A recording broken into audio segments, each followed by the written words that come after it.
Today I'm going to be telling you a story, and it's called Maling Kundang from West Sumatra. Here we go. A long time ago, there was a child named Maling Kundang who lived with his poor father and mother. They lived in a village on the beach. It was a small, quiet place, and many people had migrated to the city to find more money. There wasn't much to do in their village. I mean, the land was arid, and the fish in the sea were not plentiful. Maling Kundang liked to play. All he did every day was just chase the only chicken that his parents owned. Bullet! There you are, Bullet. Come here. Little Maling kept chasing Bullet, and when he caught him, he would usually torture the poor chicken. I got you.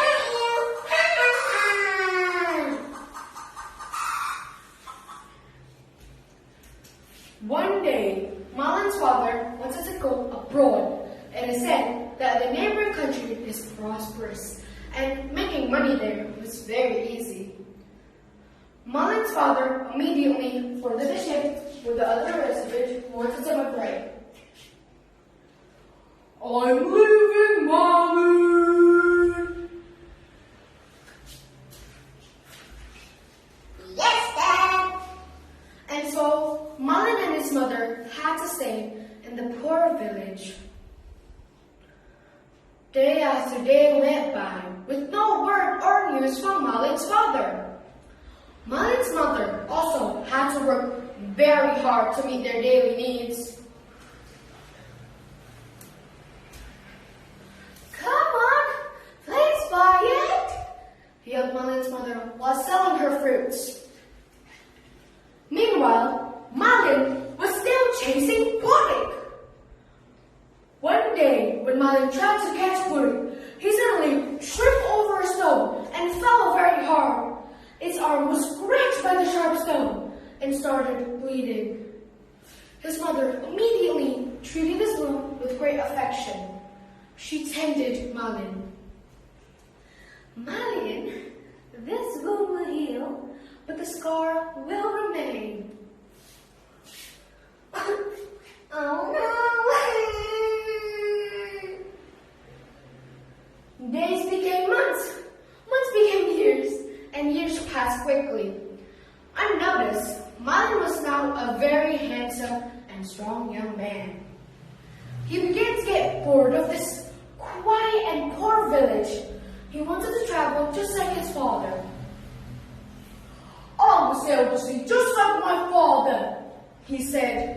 Finally, Maling had the courage to ask his mother, Mother, let me go abroad just like father, he said to his mother, who immediately became sad. No, my child, I'm afraid you will not come back just like your father. After all, you're my only child. If you don't come back, who will I live with? Maling's mother worried so much about him. Don't worry, Mom, Maling answered.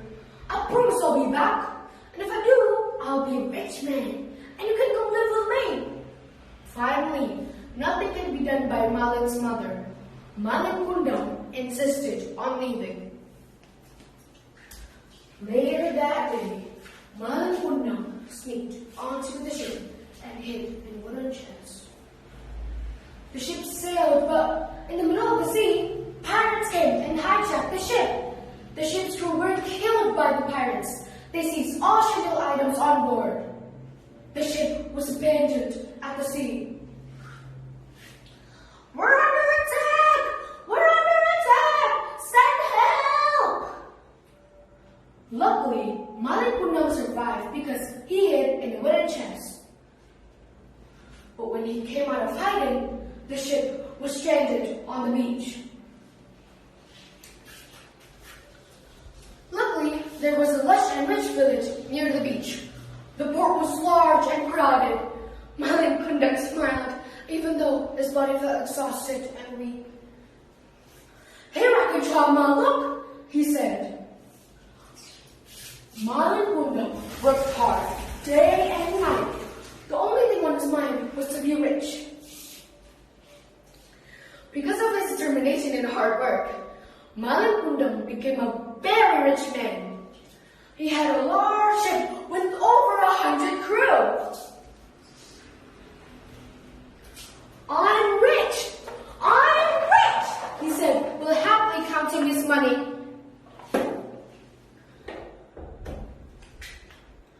One day, Malang Bunda took his wife sailing on his luxury boat. They docked in the village part of Malang Bunda's home. News of Malang Bunda's success reached his mother. Is that my son, Malang Bunda? With a cheerful heart, the elderly mother hobbled to the harbor.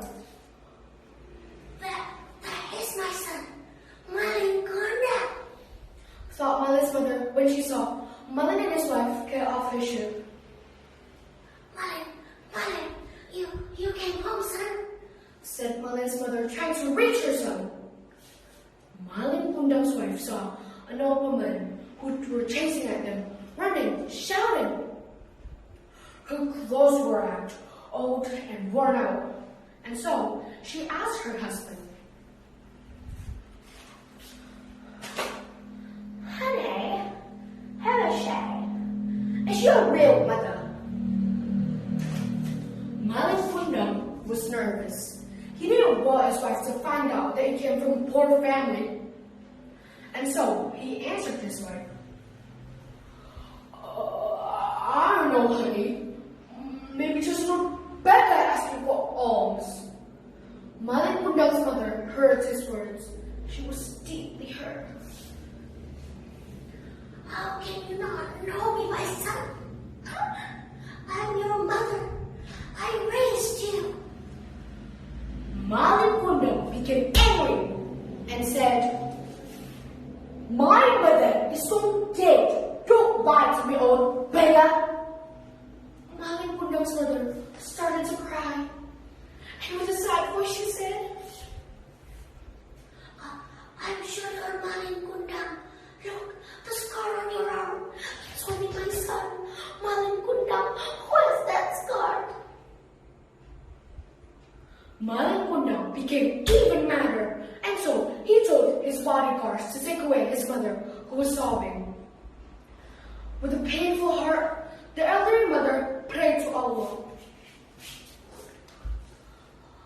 Oh, Allah, if he is truly my son, Malang Bunda, I curse him to turn to stone. Instantly, a rumble of thunder was heard, even though it was sunny. Malang Bunda felt something weird happening. He couldn't move. He was confused. What's wrong with my body? I can't move. Oh no! Malang Bunda realized that he had been cursed as he knelt on the ground. As he knelt on the ground, he became stone. It was too late for him to regret disobeying his mother. His last thoughts were how much he regretted disobeying his mother. The end. The moral value of the story is, number 1, don't argue what your parents say. And number 2, don't make your mother's feelings hurt, because a mother's prayer can come true. Thank you so much for taking your time to listen to the story. Wassalamualaikum warahmatullahi wabarakatuh.